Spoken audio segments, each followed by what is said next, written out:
सौरभ बाबू। सुना हो रे वहाँ अले नया साल, अले नया साल हे हो अले नया साल। सुना हो रे वहाँ अले नया साल, अले नया साल हे हो अले नया साल। नया नया लभर पटाइला हो, पुरन की के भुलाई जाओ हे हो। नया नया लभर पटाइला हो, पुरन की के भुलाई जाओ। सुना हो रे वहाँ अले नया साल, अले नया साल हे हो अले नया साल। सुना हो रे वहाँ अले नया साल, अले नया साल हे हो अले नया साल।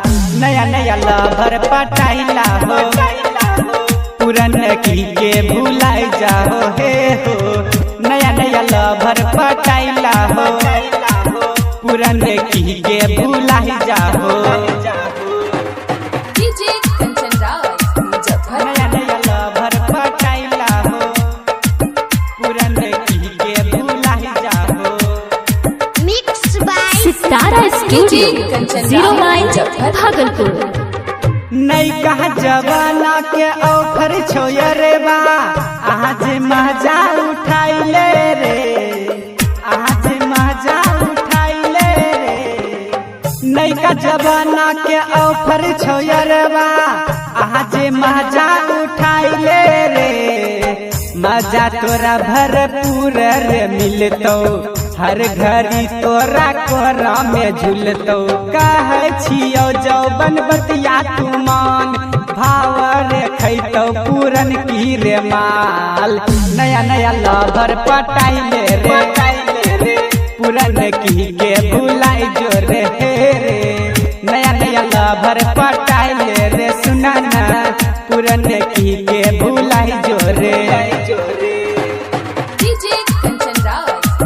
नया नया लभर पटाइला हो, पुरन की के भुलाई जाओ। Mix by Kanchan Raj Muzaffarpur. मालेर तोरा टंचर मिलतो, जब अले नया साल रे, जब अले नया साल रे। मालेर तोरा टंचर मिलतो, जब अले नया साल रे।